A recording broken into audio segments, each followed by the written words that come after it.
Do you feel disconnected from people, reality? Do you find yourself in these deep, extended, long daydreams? I've got an answer for you. You've tuned in to When Your Mind Becomes the Scene of the Crime podcast. I'm Dr. Linda F. Williams. I take survivors of abuse and trauma from pain to purpose so that you take back your power, tap into the truth of who you are, and live your best life now. So when I picture this thing called dissociation, it's almost like you've been through a traumatic event or multiple traumatic events, and it's on some psychological level got you stuck. It's almost like being suspended in a big, thick jello. And for me, it felt like I was going through the motions. Like over a period of time, I felt like I was going to work, coming home, going to the recording studio. I was doing these things. But on some deeper level, it's like I was caught in a little cube and the other Linda was going through the motions. This dissociation occurs after traumatic events, and if you've been exposed to trauma over a period of time, say growing up or as a child, and on some level your brain disconnects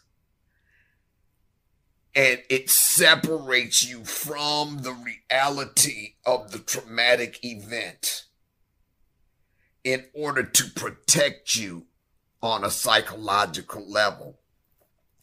But what a lot of people are realizing is that stuck in jello, suspended in mid-air, suspended in mid-motion dynamic comes back as adults. And they just feel disassociated from people and things. I just want to give you like 5 steps so that when you feel yourself slipping in this dissociative state, you are able to pull yourself out of it the minute you realize that you're going into that. When we go through trauma, the brain will save us. It'll take us places that keep us from just totally losing it completely. But as we talked about the amygdala in another video, that whole dynamic, that whole fight or flight, that whole fear, the shame, whatever it is, doesn't go away when the threat is gone. And now that the threat is gone, we don't need our brain to do that because we need to function, okay? So let me give you the story time, and then I'll give you the 5 steps. It was getting toward the end of my last marriage, and as I've said in other videos, it was a tough time for me. I had gone through emotional breakdown, but before I went through that emotional breakdown, there were a series of traumatic events that happened. There were a series of emotional breakdowns that happened before I went in for this extended 8-week outpatient situation with Pine Rest. Now, at the time, I was a union president, and they had a big Blacks in Government conference in California. And I was so looking forward to this thing. They flew me out there. They rented me a car, and I found a nice hotel with big fluffy bed and pillows. And I just loved it. I said, oh, I'm going to love this. So I went on this like 3 or 4 day, maybe it was a whole week conference in California. And I came back relaxed. I felt so much better. I came back to the same drama, but that's beside the point. Now, shortly after that, I remember going to see a lady who was a friend. She had retired from the government a few years before. I had to drive quite a ways to go see her. And I remember I went to see her. We had a nice visit. So I decided I was going to go further north and visit some friends. And when I drove by their house, I said, well, they're not there. And then I said, well, maybe they're in church. And I noticed that there were a bunch of cars at the church and everything. And I was weird for a Saturday. So I just drove back and I came home. Well, I went to bed that night. I got up the next morning and I said, oh, wow, it's Sunday. And I just couldn't, I was going to just chill out and everything. But when I flipped on the TV, it had Monday TV shows on, the news and everything. And I'm thinking to myself, wait a minute. This is Sunday. So I was real confused. I kept flipping back and forth and everything. And it just looked like it was Monday. So I said to myself, I know what I'm going to do. I'll call work. And I know that if it's actually Monday, somebody will answer the phone. And if it's Sunday, like I just know it is, nobody answered the phone. So I dialed the number and somebody answered the phone. Well, now it's 10, 11 o'clock. I was supposed to be at work hours ago. And I remember breaking down because I was so confused. I could not figure out what the heck happened to Saturday. No wonder they weren't home when I dropped by their house, and no wonder the church had a lot of cars in front of it because it was freaking Sunday. And I'm thinking it was Saturday. That was, almost 20 years ago. I still don't know what happened to that Saturday. I couldn't find it. I couldn't figure out where did I get off like that. So that was one of the straws that broke the camel's back, sent my behind into prime rest outpatient because, I'd had a nervous breakdown. Anyway, I asked my therapist, what in the holy heck is that? I told her, I said, I've been under a bunch of stress for weeks, but I went on vacation. I enjoyed myself for a week in California.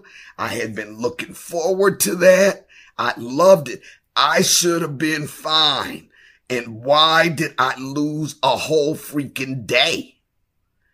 And she told me that when your mind or your brain has been under so much turmoil for so long, it just checks the heck out. And she said, when I went on that vacation, I gave my brain a rest, but it was something, but it at the same time triggered this dissociative thing where I just lost a whole freaking day. Okay? So it can happen to anybody. And to this day, I don't know what happened to that Saturday. Where was I on Saturday? What the heck happened on Saturday? What did I do on Saturday? So I know a little bit about how this dissociation thing can affect us. So let me give you 5 steps to do. If you're sitting around and noticing that you're in a deep daydream state for days, or you feel just disconnected from other people, disconnected from reality, or you feel like that you're watching yourself go through the motions. If you find that that's happening to you, follow these 5 steps to bring yourself back into reality. First, let me list some of the things that people experience when they have this dissociative condition. 1, the inability to remember what they did in a period of time, from minutes to days. I just told y'all what that was. I just went through that time. I didn't really recognize that was a dissociation, but losing days like that. 2, unusual emotional or physical numbness. 3, told by others that you go into a trance-like state. 4, out-of-body experiences like watching yourself from the outside. 5.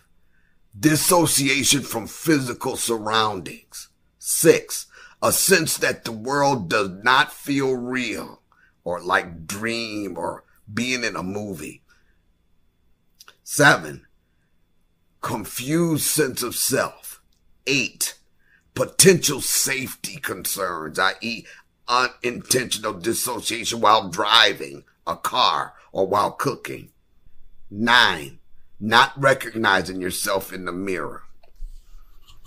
Those are all examples of dissociative experiences that people can have. Now, sometimes people don't even recognize they're doing this. So that's why somebody has to tell you.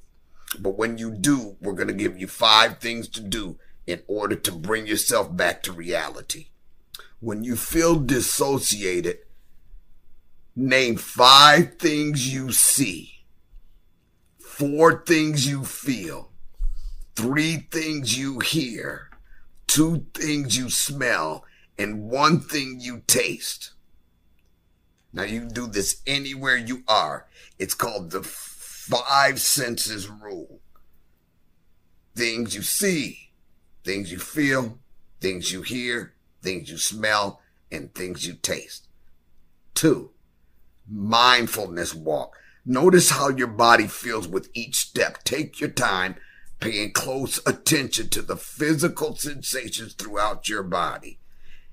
You could do this by standing in your living room and just say, break out in a dance. May look stupid, but who's there to watch, right? Break out in the dance and pay close attention to how you're feeling and how you're moving and the sensations as you do that.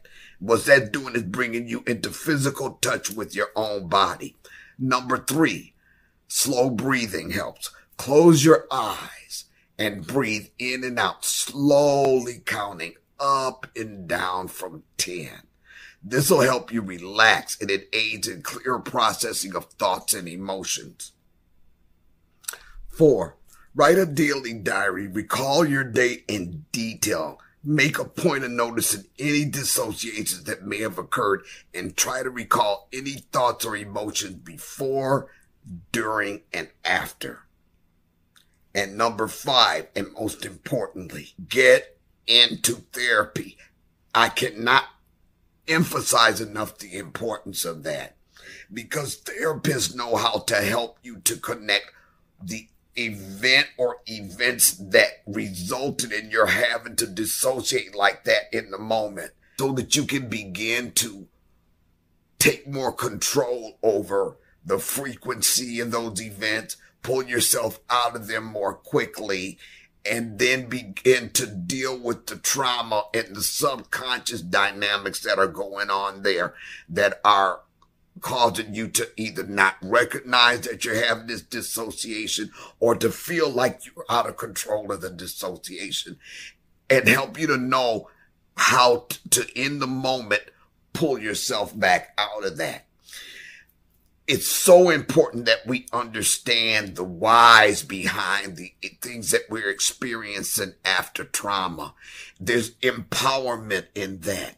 And what gets my goat the worst is the fact that so many of us survivors feel like we are at the mercy of these dynamics that we have to put up with their hijacking our lives. And it just irks me no end that happens to us.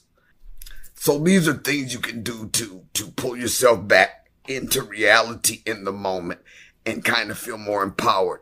I want you to go to my website or click the link below and schedule your complimentary breakthrough session so that we can talk about some of your challenges and where you want to be in your life and decide if maybe we're a good fit to work together on those things. Be sure to do that. Click the link below. I'm Dr. Linda. Always remember your greatest power is realizing the truth of who you are. Know that truth. Thank you for joining me today on When Your Mind Becomes the Scene of the Crime podcast. Schedule your free breakthrough session now at lindafwilliams.com. That's Linda, fwilliams.com.